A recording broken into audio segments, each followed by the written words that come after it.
His first year's been pretty interesting. He's had a lot of probably more controversies than any other president for his first term. But he didn't make it through the first term. We didn't go into any wars, no revolutions or anything like that. So the country's still intact. So it's about as much as I can say.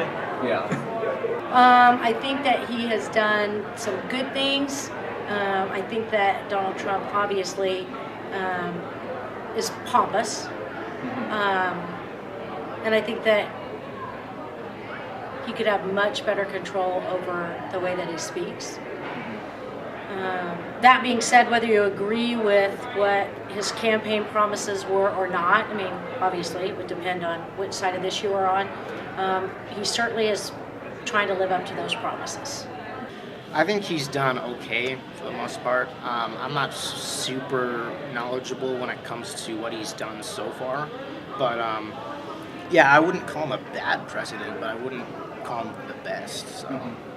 I mean, I feel like he's done a lot considering he's had a year. I mean, I don't think he's gonna go down in history as like one of the best presidents ever. Like, he definitely won't. He's very controversial, and I feel like that's why a lot of people have bad opinions. Like, a lot of people don't see all the good things that he's done. He's made so much money for our country so far, and I know that sounds bad to like run a country like a business, but sometimes you just need that when you're so much in debt.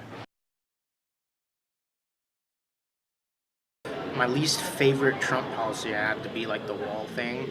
I didn't like it because it's going to be a waste of money. They're going to find another way in no matter what, if we put a stupid wall up or not. And he's not working on how to improve the system, make it faster to make people citizens. It's just, let's deport them all and build a wall. That's not a solution, keeping people out of our country. We need to be a welcoming country, and we need to make sure that it's easy to become a citizen because there's good people that come here.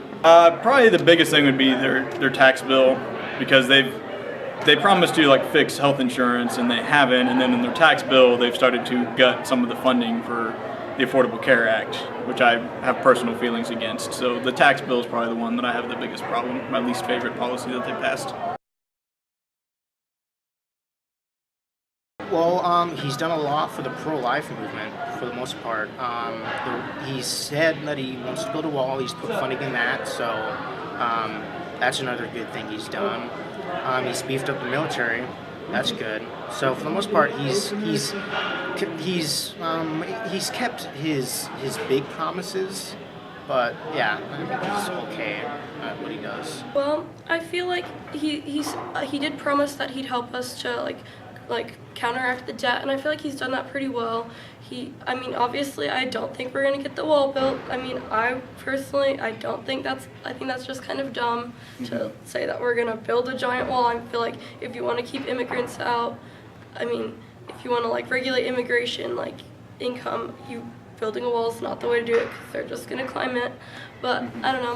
I feel like that's something that I feel like he won't do. But I feel like he's done a lot of things like creating jobs and doing things like that while he's been in office that he promised to do.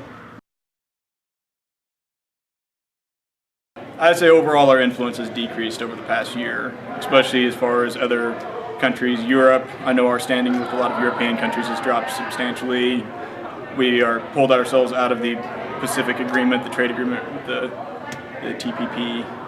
So basically, so we could counteract some of the Chinese influence in the Pacific region, we backed out of that, so China's kind of overwhelmed us on any trade agreements with China. So a lot of the deals he said he would make as far as trade agreements with other countries has failed. So I'd say overall, America's lost respect from the rest of the world. So an overall drop in our influence. For me, that's hard to tell. I don't live in those other countries. Yeah. So it's hard for me to say what their impression is of us. And I hate when people, you listen to one side and they would say, oh, all these people over there hate us. And you look at the other side, they say, oh no, all those people love us now. We can't say that because we don't know. So what I try to do is talk to people that I know that are from different countries and get their opinions. And again, you get different opinions because it depends on what people's which side of the political spectrum they land on, whether they think that he's doing positive or negative things. So I think that America does need to be, I do think that Americans are generous. I do think that the best offense is a good defense, so I do believe in a president that's going to protect us. But whether I can put words in those people's mouths, what they really think of us, I don't know. And whether or not there was actual collusion between the Trump campaign and Russia, there's a lot of evidence that individual people had dealings with Russia. Whether or not Donald Trump was involved or not, that's still up in the air, but there's very clear-cut evidence for obstruction of justice with this firing of Comey. He said in an interview on TV that the reason he fired James Comey was to mess up the FBI investigation into Russia. So that's a very clear-cut, obvious obstruction of justice. So if nothing else, an obstruction of justice charge.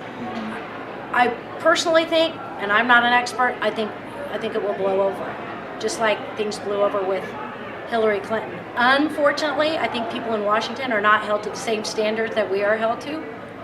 And so I think it's very difficult to prove things, and I think even when they do prove things, nothing comes from it. So, and you hear, I just think it's so incredibly difficult to find out who's telling the truth.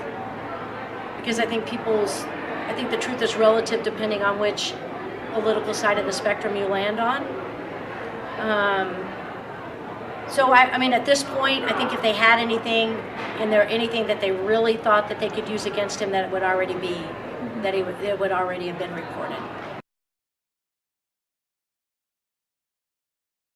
Well, I feel like just having the Congress completely Republican will really help him to pass all of the things that he wants to do, like policies wise. But I mean, when you see things like the government shutdown, I was there in the House when they were voting for that, and the Republicans weren't really, when I was there, Republicans majority was for not they were voting to not shut down the government. But I feel like that still happened because there's a lot of opposition anyways. I think there's too much infighting. Obviously, President Trump has pissed people off, even on his own side. I got to give him this. I don't like everything he says, but at least what he says, I mean, he means what he says. Versus people, I get tired of politicians, they tell you what you want to hear. I hate that. So whether you agree with him or not, at least he says what he means. I don't agree with the way he says it. I do think he's pompous. And so I think he made a lot of enemies on the campaign trail, even with Republicans. And so I think that's causing infighting. It's discouraging to me that we can't come to some compromise. Republicans with the president, and then also Republicans with Democrats on immigration, on health care. It's insane to me that we can't find a middle road where I'll give a little and you give a little and let's do what's best for the majority of people versus, people drawing a line in the sand and cursing the other side and blaming the other side versus actually getting some things done that would be good for our country. I mean, obviously we have to have taxes, but at the same time, I also think they absolutely have to cut spending. So that will Congress work Democrats and Republicans together to cut some of the waste that obviously the government wastes money massively. So if we're going to cut taxes, we absolutely now have to cut spending. And I want people to succeed in our country. I think that he's going to keep going about how he's been this year. I mean, like I said before, he's not going to do anything that's really going to change everything about America. I feel like his most radical things that he campaigned about aren't going to get passed just because in 2 years Congress is going to change. But I feel like he's going to go down as a pretty average president, if not above average, but not an excellent president. Like Donald Trump is going to go down. He's going to be remembered as a very controversial candidate, a very controversial president, and I feel like that will overpower all the things that he will have done in office, good or bad. For the next 3 years of Trump's presidency, I would say a lot more controversy. There'll be obviously the continuation of the Russian probe.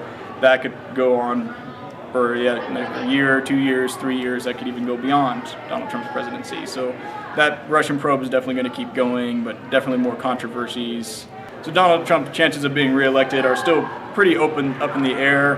Kind of depending on what the mood of the country is like in 3 years, whether or not they're still looking for that kind of Republican or the outsider politics. And a lot of it will depend on who the Democrats choose to run against Donald Trump in 3 years. So that one is really, it's kind of hard to tell.